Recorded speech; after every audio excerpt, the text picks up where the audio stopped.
Assalamualaikum warahmatullahi wabarakatuh. Perkenalkan, nama saya Maula Syawla Sucibidayah, berasal dari Prodi Manajemen Komunikasi, Konsentrasi Hubungan Masyarakat. Di sini, saya akan menjelaskan tentang Pancasila sebagai ideologi negara di chapter ke-7.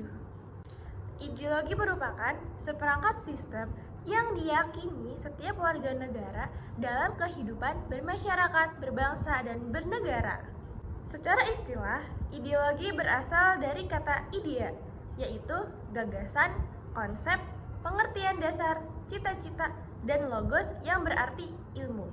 Secara etimologis, ideologi berarti ilmu tentang ide-ide atau the science of ideas, atau juga ajaran tentang pengertian dasar. Dalam Kamus Besar Bahasa Indonesia, ideologi didefinisikan sebagai kumpulan konsep bersistem yang dijadikan asas pendapat yang memberikan arah dan tujuan untuk kelangsungan hidup. Ideologi juga diartikan sebagai cara berpikir seseorang atau suatu golongan. Ada beberapa teori ideologi yang dikemukakan oleh tokoh-tokoh pemikir ideologi.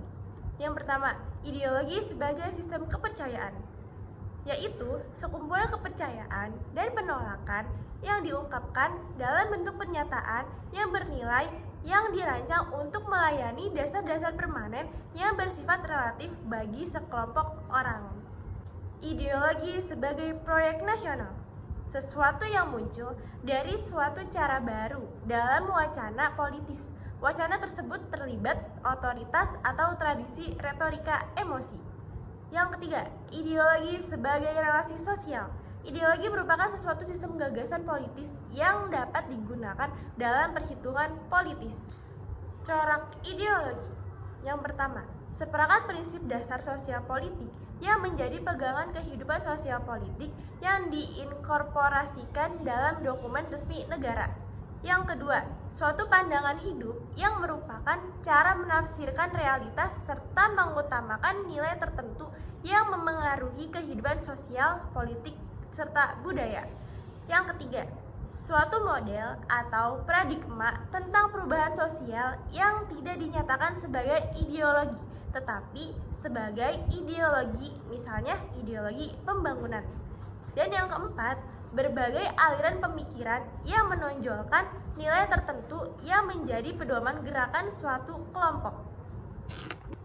Ada beberapa fungsi ideologi. Yang pertama yaitu struktur kognitif, keseluruhan pengetahuan yang dapat menjadi landasan untuk memahami dan menafsirkan dunia serta kejadian-kejadian di lingkungan sekitarnya. Yang kedua, orientasi dasar dengan membuka wawasan yang memberikan makna serta menunjukkan tujuan dalam kehidupan manusia. Yang ketiga, norma-norma yang menjadi pedoman dan pegangan bagi seorang untuk melangkah dan bertindak.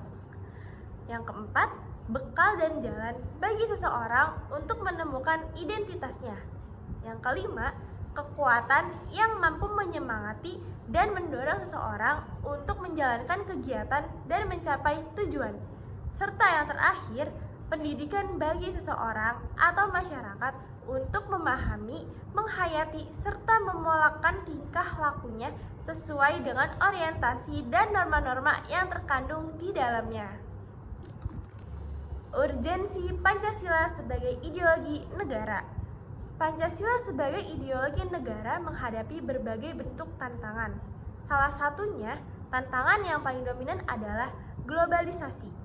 Globalisasi merupakan era saling keterhubungan antara masyarakat suatu bangsa dan masyarakat bangsa yang lainnya, sehingga masyarakat dunia menjadi lebih terbuka.